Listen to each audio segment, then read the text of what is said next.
Hello viewers, আজ আমি দেখাবো আইটেল মোবাইলে ব্যাটারি টেম্পোরালি যে প্রবলেমগুলো আসে এই প্রবলেমগুলো নিয়ে আজকে দেখাবো আমি। তো প্রথমে ফোনটাকে আমরা খুলে নিয়েছি। খুলে নেওয়ার পরে আমরা যে কাজটি আপনাদের দেখাবো, একটি জিনার ডাউট লাগবে আপনাদের, যেটা হবে 4.7। ঠিক আছে, আপনাদের আশেপাশে টিভির দোকানে একটা খোঁজ নিলে পাবেন জিনার ডাউট 4.7, 3 টাকা কি 6 টাকা নেবে পার পিস। এই জিনার ডাউটের মাধ্যমে আজকে আমরা আইটেল মোবাইলের ব্যাটারি টেম্পোরালি যে প্রবলেমটা আসে এটা আমরা সমাধান করব।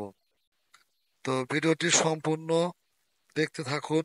আশা করি আপনারা খুব সুন্দর একটি সলিউশন পাবেন আমার এই ভিডিওটির মাধ্যমে। তো একটু ধৈর্য ধরে ভিডিওটি দেখুন। আমার ইউটিউব চ্যানেলটিতে কোনো ধরনের ফেক ভিডিও আপলোড করা হয় না। এখানে দেখতে পাচ্ছেন ব্যাটারির যে মাইনাস লাইনটা আর গ্রাউন্ডটা, এই দুইটার মাঝখানে আমরা এই ডায়োডটি, জিনার ডায়োডটি আমরা লাগিয়ে দিব। আর জিনা টাওয়ারটি লাগানোর আগে যে কাজটি করে নেবেন, প্লেটের মাধ্যমে জিনা টাওয়ারের যে মাথাগুলো ভালো করে পরিষ্কার করে নেবেন। পরিষ্কার করে নেওয়ার পরে ভালো করে রজন রাং দিয়ে ওটাকে ধরিয়ে দিবেন, তাহলে ওখানে রজন রাং ভালো করে ধরবে। তো আমার যে ইউটিউব চ্যানেলটি আছে মোবাইল ডক্টর বিডি, এখানে অনেক ভিডিও আছে যেগুলো আপনারা দেখলে আপনাদের অনেক হেল্প হবে। আর আপনাদের আরেকটি গুড নিউজ দেই, সেটি হচ্ছে যে কোনো ধরনের টুল লাগলে আমার সাথে যোগাযোগ করবেন। আমি অনলাইনের মাধ্যমে আপনাদেরকে টুলগুলো লগ ইন করে দিব। আপনারা অল্প খরচের মাধ্যমে আপনাদের মোবাইলটি আনলক করতে পারবেন। FRP lock, flash, read write কপ যা আছে সব কিছু করতে পারবেন আমার কাছ থেকে টুল ভাড়া নিয়ে। অবশ্যই আমাকে আমার ফেসবুকে আমাকে নক দিবেন। আমি আপনাদের সাথে সাথেই আপনাদের টুল আমি অ্যাক্টিভেট করে দিব। আর যদি কারো যদি টুল যদি অ্যাক্টিভেশন লাগে সে বিষয়ে কথা বলবেন, আমি ইনশাল্লাহ আপনাদেরকে সে বিষয়ে আমি আপনাদেরকে হেল্প করব। তো আমরা যখন জিনার ডায়োটি নিলাম, এখানে দেখতে পাচ্ছেন জিনার ডায়োটি না, আমি বাঁকা করতেছি, বাঁকা করে ওইখানে বসিয়ে দিব।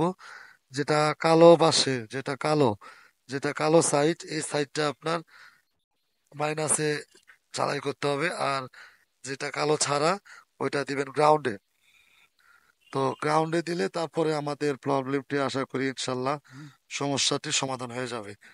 আর মোবাইল ডক্টর পিডি প্রতিনিয়ত আপনাদের মাঝে সুন্দর সুন্দর ভিডিও দিয়ে যাচ্ছে, আগামীতেও দিয়ে যাবে ইনশাল্লাহ। কিন্তু আপনাদের ভালোবাসা, অনুপ্রেরণা আমি এ পর্যন্ত এসেছি। আমি ইনশাল্লাহ আগামীতে আরো সামনে ভালো কিছু দিব। এই জন্য আমার সাথেই থাকবেন, মোবাইল ডক্টর বিডি এই চ্যানেলের সাথে থাকবেন। আর কারো যদি কোনো মতামত থাকে আমাকে কমেন্টের মাধ্যমে আমাকে জানাবেন। আমি চেষ্টা করব আপনাদের সেই কমেন্টের উপরে রিপ্লাই করার জন্য। আর কখনোই আমি নিজেকে বলি না যে আমি একজন বড় একজন টেকনিশিয়ান, কেননা আমার উপরও টেকনিশিয়ান আছে।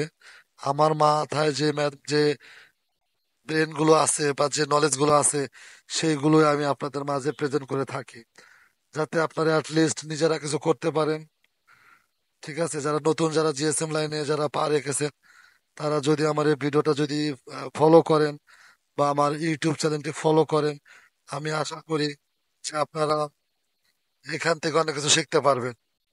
ঠিক আছে, তো আমি চাই আপনারা প্রতিনিয়ত আমার এই ভিডিওগুলো নোটিফিকেশন যাতে আপনারা পান, সেই জন্য সাবস্ক্রাইব করে অবশ্যই বেল আইকনটি সম্পূর্ণ দিয়ে রাখবেন। তাহলে আমি যখনই কোনো ভিডিও আপলোড করব দেখতে পারবেন। দেখতে পাচ্ছেন আমি দিছি কালো সাইডটা দিছি গ্রাউন্ডে, আর সাদা সাইডটা দিছি গ্রাউন্ডে, সরি, সাদা সাইডটা দিছি গ্রাউন্ডে আর কালো সাইডটা দিছি আপনার মাইনাসে। এখন আমরা চার্জিং লাগাবো। চার্জিং লাগিয়ে দেখবো আমাদের প্রবলেমটি কি অবস্থা। কেননা এটা যখন আমরা আগে যখন প্রবলেম ছিল কিছুক্ষণের ভিতরে কিন্তু ব্যাটারি টেম্পোরারি প্রবলেমটা কিন্তু শো করতো। তো আমরা এখন ফোনটিকে চার্জে লাগাইলাম। চার্জে লাগানোর পরে দেখবো যে আমাদের ফোনটিতে ব্যাটারি টেম্পোরারি যে প্রবলেমটি শো করতো সেটা এখন মানে শো করে কিনা। এখন আমি দেখবো যে আমাদের এই ফোনটিতে যে প্রবলেমটি ছিল ব্যাটারি টেম্পোরারি যে প্রবলেমটি, সেটা এখন শো করে কিনা। আমি কিন্তু একটু আগে দেখাইছি আপনাদের, ফোনটি কিন্তু যখনই বন্ধ অবস্থায় যখন আমরা চার্জে লাগাইতাম তখন কিন্তু এখানে ব্যাটারি টেম্পোরারি প্রবলেমটা শো করতো। দেন আমরা বেশ অনেক ঘন্টা সময় কিন্তু আমরা এটা চার্জে লাগাইছি, এখন কিন্তু টেম্পোরারি লেখাটি শো করতেছে না। তো আমরা সেক্ষেত্রে ধারণা করতে পারি আসলে যে আমাদের প্রবলেমটির সমাধান হয়ে গেছে।